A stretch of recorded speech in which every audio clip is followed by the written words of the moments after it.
Afternoon. So ito ang ating mga puwedeng ang topic natin ngayon is ano yung mga puwede nating, ano ba 'yun, bilihin, yung mag-stock tayo sa bahay kasi hindi natin alam kung anong mga mangyayari sa mga susunod na araw. So kailangan guys, ito lang ang meron pa kami sa ngayon pero mamimili pa kami. Meron kaming mga munggo, mga delata. 'Di ba, yung mga essential ba, mga delata, mga sardinas, ayun katulad na nasa ilalim. Kita nyo, ayan. Meron tayong mga delata dito. Pork and beans, paborito ng kapatid ko. Century, ayan.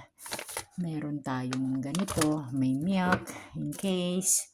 And may favorite, ito, mais. Mahilig ako sa mais eh. Ayan, merong oatmeal. Alisin naman natin, magagamit kasi natin mga essential, di ba? Merong oatmeal, si mama mahilig yan mag-oatmeal. So, meron pa pala tayong spaghetti na pasta dito. Pwede pala akong gumawa ng sopas. Then of course, meron tayong malalaki mga toyo, suka, etc. Di ba? And of course, may mga tubig. Dadagdagan pa natin yan, hindi lang yan, bibili tayo. And of course, may mga gamit tayo, may bawang sibuyas tayo dyan, hindi ba? Actually, mamimili pa kami. May binibilan kami online guys eh.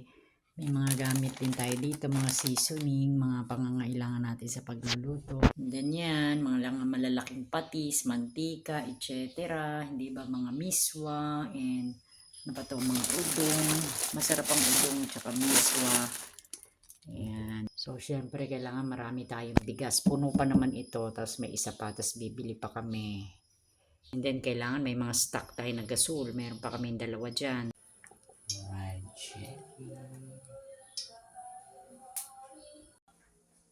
bilihan kita dyan. Papalamig ko pa.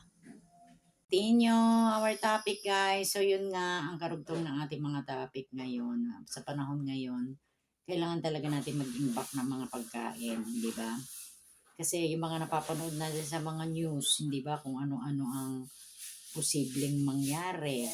Yung iba, wala na silang masakyan kasi walang gasolina or mahal ang gasolina o mahal ang langis. So, minsan dinadaan na lang nila sa joke. Pero totoong, may mga kailangan talaga tayong iipunin o itabi. Parang mga ganon, di ba? Maglalakad kayo, Reggie? Hindi. Mamaya sasama ako. Mag-walking kasi kami ng dugso na interrupt yung ating pag-usap. So yun guys, sa mga pwede nating itabi, mga pwede nating ipunin or bilihin hanggat hindi pa masyadong tumataas ang mga bilihin, hindi ba kasi mahal na ang gasolina, mahal na ang oil, mahal na ang langis, di ba? Yung mga kailangan natin, mga necessity natin na ginagamit sa bahay. Katulad nila ng bigas, itlog, dilata, yung mga pansit canton, yung mga ganyan kasi pwede natin yung kainin eh, mga cup noodles siguro, cup noodles, asukal, kape, yung mga basic necessity na kailangan natin bilhin, kailangan natin mag-stock. Pero minsan iniisip mo rin kung kailangan nga ba mag-stock kasi minsan sinasabi nila baka daw hindi totoo, baka naman pinagpapanik lang nila, pero mas mabuti na rin yung meron tayong natabi, di ba guys?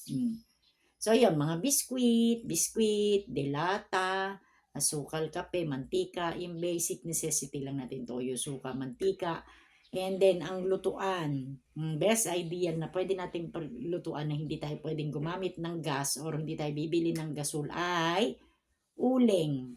Yung uling at saka yung wood, yung kahoy, pwede tayong gumamit. Swerte yung mga nasa probinsya. Yung mga nasa probinsya na may mga gamit sila, may mga puno sila, marami silang stock ng mga kahoy, di ba? So pag nasa probinsya ka, nasa bukid, yung mga yan, marami silang ganyan. So, nandito naman kami, actually, we live in the city ng Cagayan de Oro. Kaya lang, medyo dito kami sa uptown.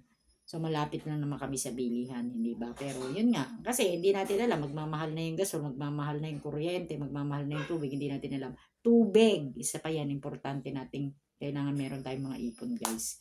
Ipon na pagkain, tubig, delata, noodles, mga asukal, kape, yung mga basic necessity natin. Uling, and then kahoy. Noong unang panahon, naalala ko, nagluluto sila, may restaurant doon sa Pangasinan dati, naalala ko na sa Pangasinan din.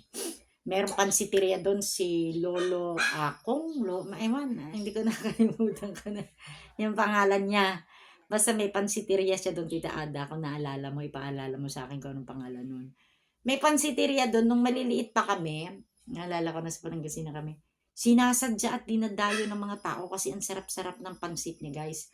Basta, ewan ko, Lolo Akong, Lolo Umpong, basta Akong o Umpong, either alin man doon yung pangalan ng tatanungin ko yung tita ko. So yun, ipa ang ginagamit nila, may lutuan silang ganyan. Tapos parang basta may lutuan ng ipa, nahuhulog yung ipa na ganyan. Tapos tutusok-tusukin na nila sa ilalim. So parang naalala mo yung mga memories na ganun yun, di ba? So yun lang ang masasabi ko, yun ang mga kailangan natin gawin at paghandaan. Mag-i-start na kami. Isa pa, ito. Sabi nila, napapanood natin sa news, nagka-cancel sila ng mga flight, binabawasan nila yung mga flight dahil ang eroplano, ang boat ay gumagamit ng gasolina or diesel, hindi ba? Ship, gasoline, ewan ko kung anong tawag nila. So, dahil nagmamahal, so ang mangyayari daw ngayon, nagka-cancel sila ng mga flight, di ba? Barko man o eroplano man o bus man. Eh, saan pa tayo sasakay, di ba? Paano tayo makakapag-travel? Paano natin makikita yung mga relatives natin, mga kamag-anak natin, lalong-lalo na kami, ako, yung mga kapatid ko, yung kapatid kong isa lang nandito, mga pamangkin kong iba. Pero yung sister ko, nasa Cebu, yung pamangkin ko isa, nasa Cebu, yung isang si Estrella. Hindi ba? Paano tayo magkikita-kita? Hindi ba? Paano tayo magta-travel? Unless maglalakad ka o lalangoy ka. Diyos ko, layo-layo ng Cebu. Hindi mo pwede mapuntahan yung Cebu or either sa Pangasinan, di ba? Kailangan natin sumakay na aeroplano or barko. So yun, so mangyayari niya, mananatili na lang muna tayo dito sa area natin, sa lugar natin kung nasan man tayo, di ba? So hintayin natin, I hope maging okay ang lahat. So, ano lang, stay safe lang po lahat. Basta yung mga idea na yun na sinabi ko sa inyo, I hope tama yung nasa isip ko. Yun ang pinag-uusapan namin dito sa bahay ko, ano maganda nating bilihin, safety, yung mga ganon, hindi ba? So, yan ang gawin natin. Kasi, kailangan natin itong gawin ngayon, lalo na sa panahon na ganito.